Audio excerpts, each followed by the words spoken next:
Do you know what it means to miss New Orleans?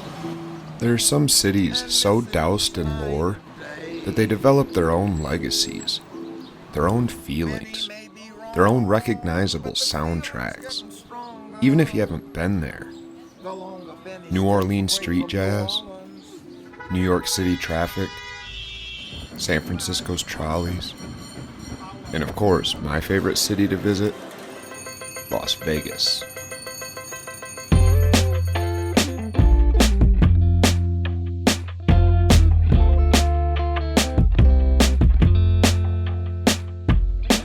Hello, welcome to the Dr. Junkie Show. I'm your host, resident criminal, addicted person, PhD, and gambler Ben Boyce. And today's episode is about Las Vegas, a city with no 13th floors and a wheel in every building with numbers totaling 666. That's roulette for those who have never done the math.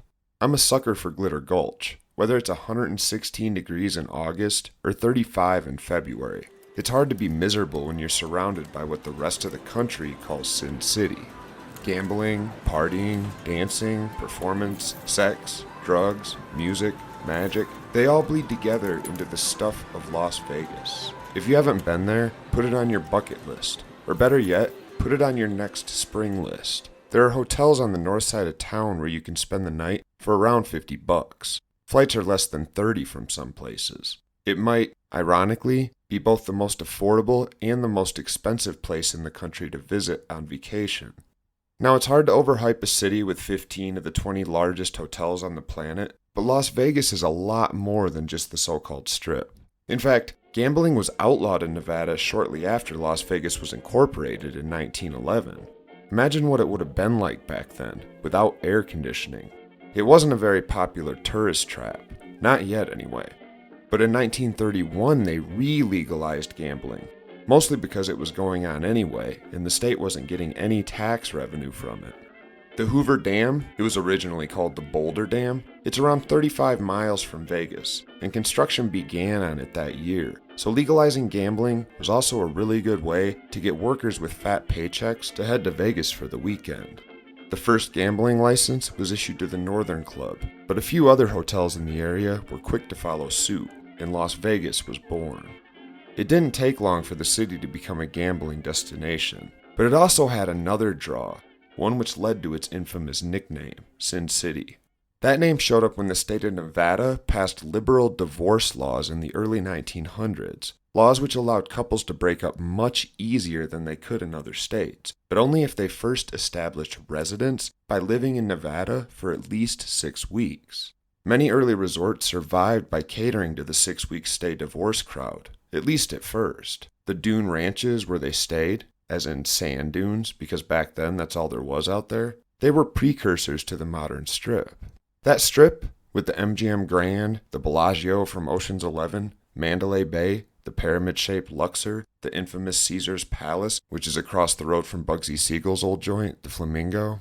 That stretch of concrete is the place that most people imagine when they think of Las Vegas. It's what shows up in our commercials and movies whenever a character heads there. The first hotel to open up there was the El Rancho in 1941, a little joint with just 63 rooms that boasted full resort air conditioning.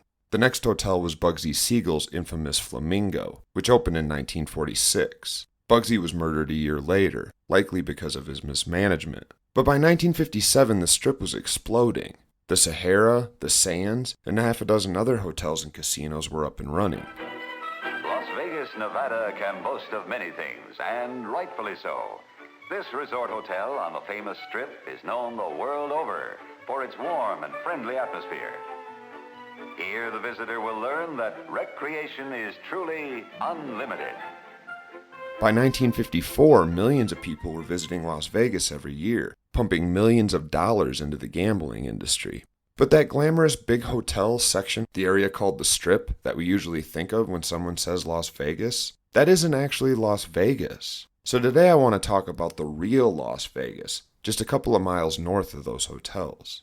Fremont Street, or Glitter Gulch, was the first paved street in Las Vegas, and it had the first traffic light as well as the first telephone. There's still an honorary plaque buried in the sidewalk outside the Golden Gate Hotel, which opened in 1906 and is the smallest hotel still operating on Fremont Street. And Fremont Street is where this episode really begins, because it's the heart of Las Vegas. It's the real Vegas. It's like Bourbon Street, widened and surrounded by casinos, with a high-definition roof overhead playing psychedelic visuals all day. The music is always blaring, the lights are always bright, and possibility is always in the air. As you can probably tell, I love Las Vegas. It's one of my favorite drugs. But like many drugs, the first time I used it, it didn't sit right with me. In 2015, I made my first real trip to the city, and I hated it. I was finishing my PhD, and I tagged along with some friends to the annual National Communication Association conference held in the massive Rio Hotel. On a side note, there's a great view from the back parking lot, and it's free. The city was bananas. It always is. The sidewalks are cluttered and packed with drunk people. The casinos blow air conditioning out wide open doors, inviting tourists to step in, cool off, and try their luck. The performers are integrated into the fanfare. You can't walk half a block without bumping into a go-go girl or a transformer offering to pose for a photograph. And everything is both free and expensive at the same time. The street performers don't charge anything for a pic. But if you try to take one and refuse to offer them a few bucks as a tip, you're a jerk and they'll probably let you know it.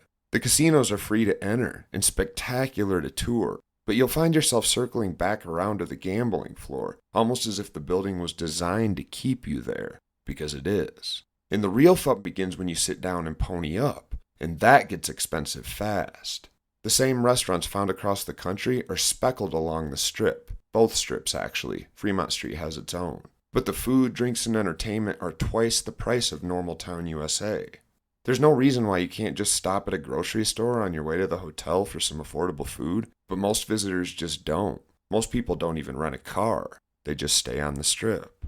The entire downtown area is designed to feel like a trap, to force vacationers to stop worrying about the price tag and eat wherever it's convenient. It's easy to forget that there's an entire town outside the mega resorts and shopping malls. There's an illusion that everything is for sale in Las Vegas, and to some degree, I suppose everything is for sale. Unless you look like a cop, you won't make it a day without somebody walking past you and mumbling, "I got that blow, meth, coke, heroin, you need anything?" There are phone numbers written on garbage cans along the strip, advertising, "Any drug you want, call this number." Locals stand on the sidewalks and hand out coupons for local strip clubs. The smell of weed comes and goes, both outside and inside the casinos, only erased at times by the overwhelming stench of non-stop tobacco smoke. It's weird to think I didn't like a city like this the first time I visited. I mean, it's a place that I love now, but I get now why it struck me as so off-putting. Just like with drugs, I'd been told a lie my entire life. In this case, it was a lie of civility, a tale about how to behave and the consequences of failing to follow those rules. The social contract, I'd been told, was fragile and demanding. The only thing keeping the wheels from falling off was our collective commitment to follow the rules. The second you go to Vegas, the second you get to the terminal to board your flight to Vegas, even though you're still in your own city, that illusion is shattered. My upbringing taught me that places where vice was embraced were doomed to self-destruction. That if God didn't get them first, like he did with Sodom and Gomorrah, then the city would collapse under the weight of its own immorality. Now, of course, I don't believe any of that crap anymore. If you've been listening for any length of time, you've probably already heard me rail about hateful Bible stories like that one. But it doesn't matter what I consciously think. The damage was done years before I recognized I was being programmed up at all. By my family, my church, and the larger society around me. I was taught to believe things that weren't true, and to never acknowledge or notice the fact that I'd been taught at all. That those beliefs were not just natural feelings which all people share. I might have been able to weed out the homophobic stories of death and destruction like Sodom and Gomorrah, but I still had a lot of work to do therapeutically to understand why I felt so out of place the first time I hit the strip. Here I was, looking at a town that seemed to thrive on vice. All the pieces were in place, and the machine appeared to be churning away effortlessly. What the hell? Sigmund Freud studied the process through which we channel our guilt at being human, the embarrassment we feel when we unavoidably experience entirely human emotions or desires. We want to smoke cigarettes or pot, or we really want to have a drink at 10 a.m. But we've been taught that such desires are dangerous and evil, even antisocial. So we deny ourselves, shutting down our Freudian id with an egotistical no that works well most days. That is, so long as everyone around us isn't answering the same questions with a firm and public yes. In Las Vegas, there's an awful lot of people answering all of the id's questions with a yes. Author Dave Hickey has said that the whole city floats on a sleek frisson of anxiety and promise that those of us addicted to such distractions must otherwise induce by motion or medication. I don't know if I've ever heard it said any better. Las Vegas gets you high. It's not just the cigarettes and the booze. It's gambling 24/7. It's hitting the club at 4 a.m.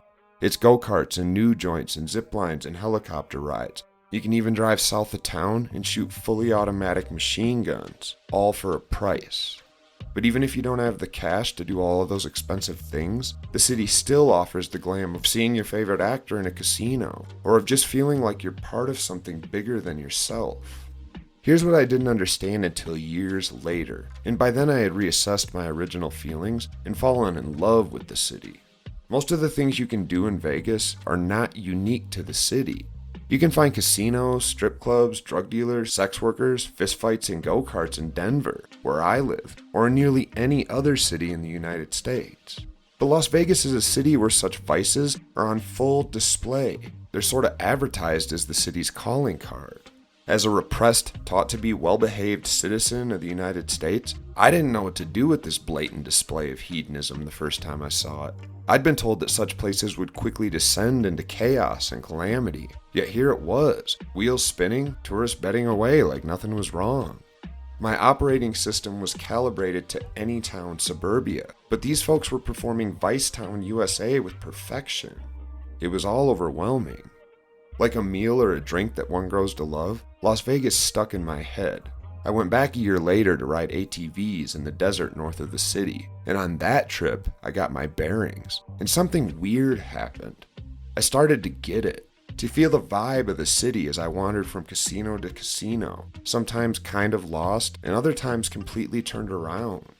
The city could be about blowing money and eating at fancy restaurants. If that's what you're looking for, you won't be disappointed. But it can also be about people gazing, or free roaming, or casual reunions, or exploring the surrounding desert. Vegas may be Sin City to many, but it can be any city you want.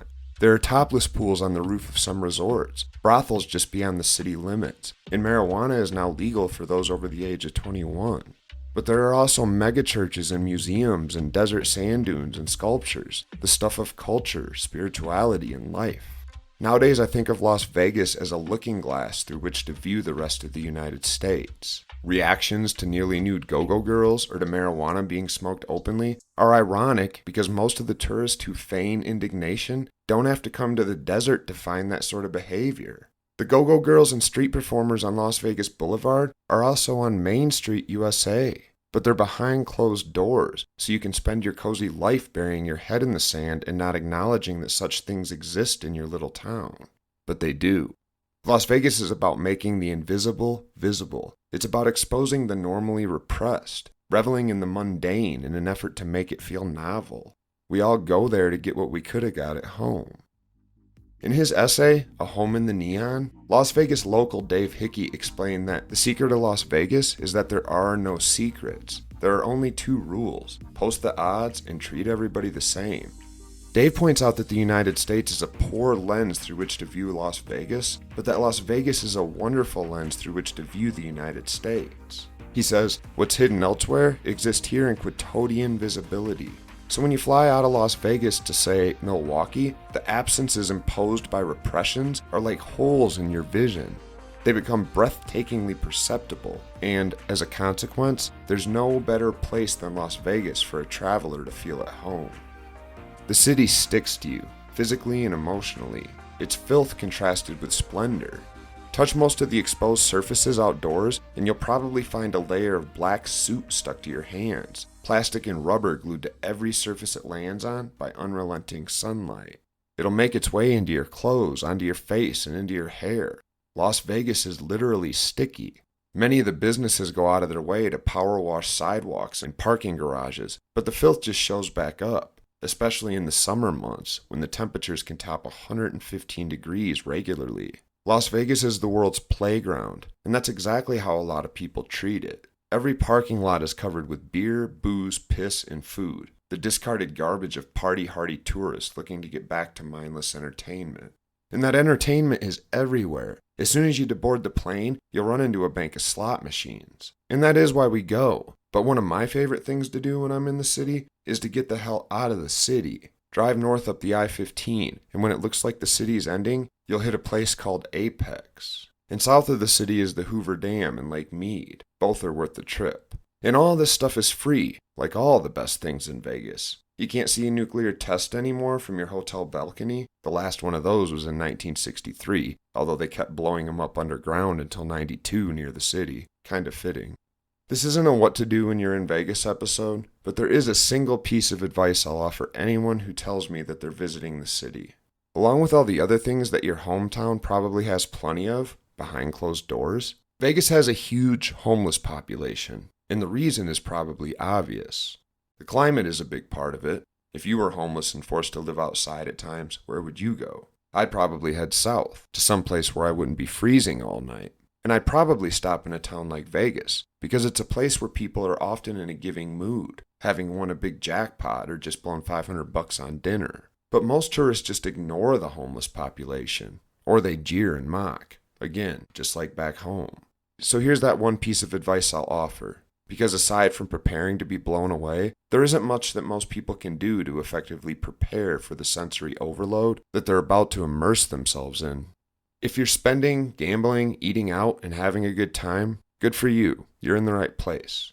But ask the first cashier you talk to for 50 $1 bills, or if you can afford it, for 5s. Fold them up and keep them in one of your back pockets, and then give them away to every person you meet who's asking for money. And trust me, along with the golden statues and extravagant fountains, you'll see tons of people begging for money.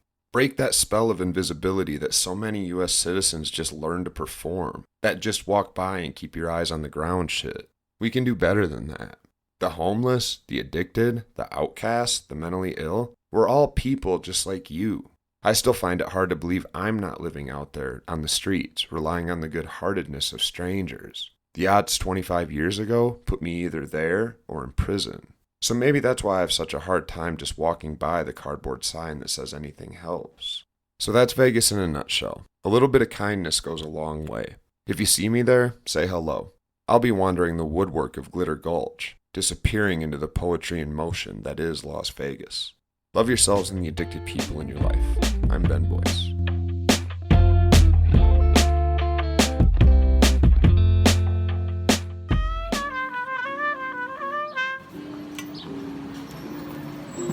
Do you know what it means to miss New Orleans and miss it each night and day?